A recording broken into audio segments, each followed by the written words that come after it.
much a love relationship with God is important and primary for us to have a good prayer life.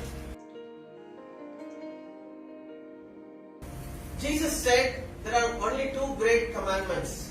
యేసుక్రీస్తు చెప్పినారు రెండు చాలా ప్రాముఖ్యమైనటువంటి ఆజ్ఞలు ఉన్నాయి అని. Love the Lord your God with all your heart and love your neighbor as yourself. That God is expecting from the human beings can be summarized in two commandments.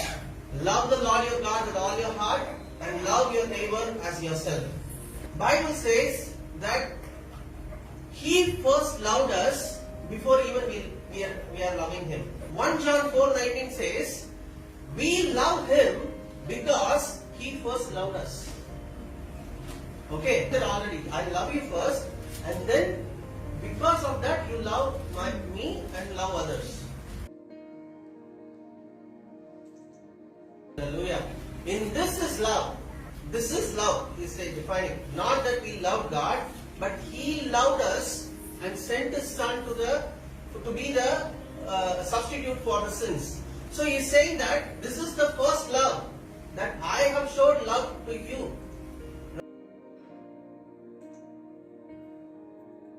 Amen. In John 15:16, Jesus said, you did not choose me, but I chose you. You did. Even the salvation that we are talking about, it is not that, oh, I came to church on Monday and I heard the gospel and I accepted Christ and I became a believer. No. It is God who started that process.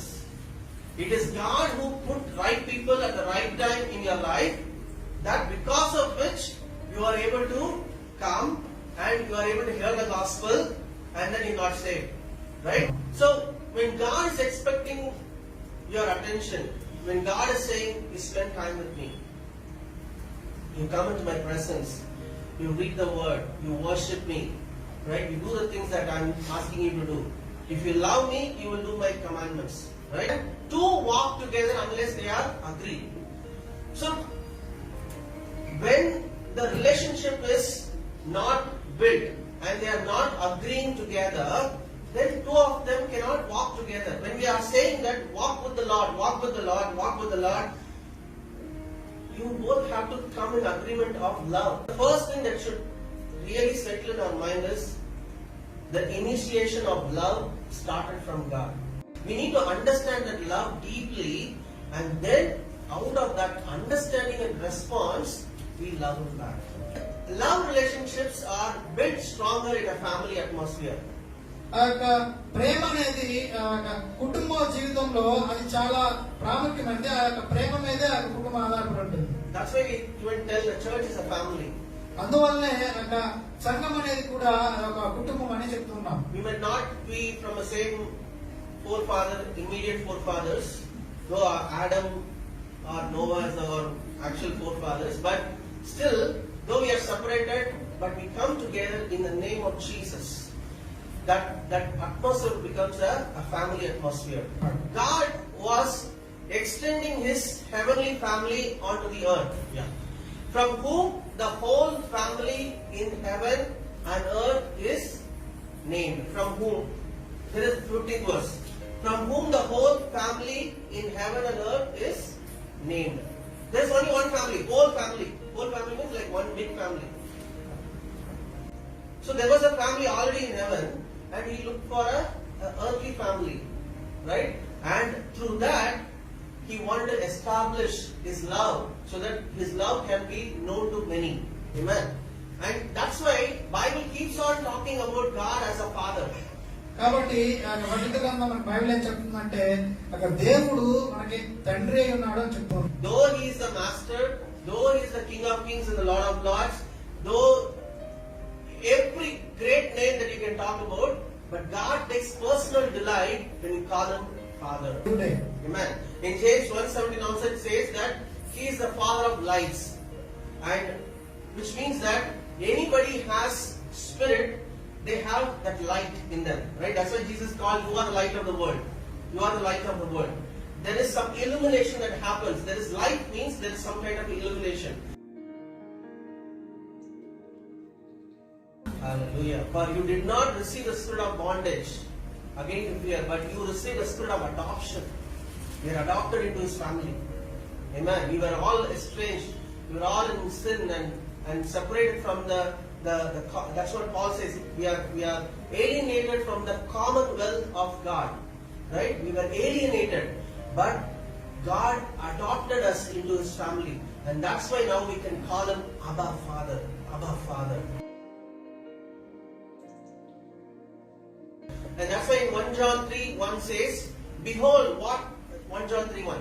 Behold what manner of love the Father has bestowed on us, that we should be called the children of God. Therefore the world does not know us, because it did not know Him. Right? So we can see here that John is explaining the great love of God, and because of that love, we have been called as God's children. We were not called as God's children earlier, right?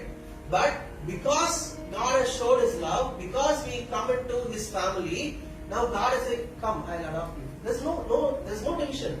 There is no just one thing, one rule. You just believe, I'm your father. Just believe, I'm your father. Right? What a simple thing, right? We are not trying to climb 1,000 steps or do big sacrifice to get some kind of an attention from a God. That's what people do in this world, right? They do so many things to get some attention, some blessing from certain God, right? But God is saying, it is I who love you, and you believe that I am your Father.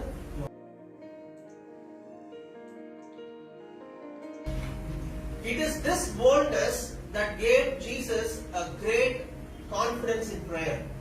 He was saying that I am Son of God, right? He was claiming that God is Father. God is Father, I am His Son, right? And that boldness, that state of mind, gave him such a boldness to pray great prayers. We need to have a son consciousness, not sin consciousness. That's why in Hebrews 4:16 it says, "Let us therefore come boldly to the throne of grace, that we may obtain mercy and grace to help in the time of need." Amen. So you have that son consciousness. You might have done mistake, but say, "Lord, I have made a mistake, and I don't want this to torment me. I don't want this thought to torment me. I want to come back into the relationship with you. So I come boldly to your throne and obtain your mercy and grace in the time of need." And you come back to the relationship, and then you start feeling that sonship, the children of God, that relationship. And with that, when you pray, then you get your prayers answered. I want to change. But I'm struggling. And I want to boldly come to your throne. And with that authority of sonship, I'm already accepted in His family. And with that authority of sonship, when we come to His throne, that pleases God. He believes that I can forgive them.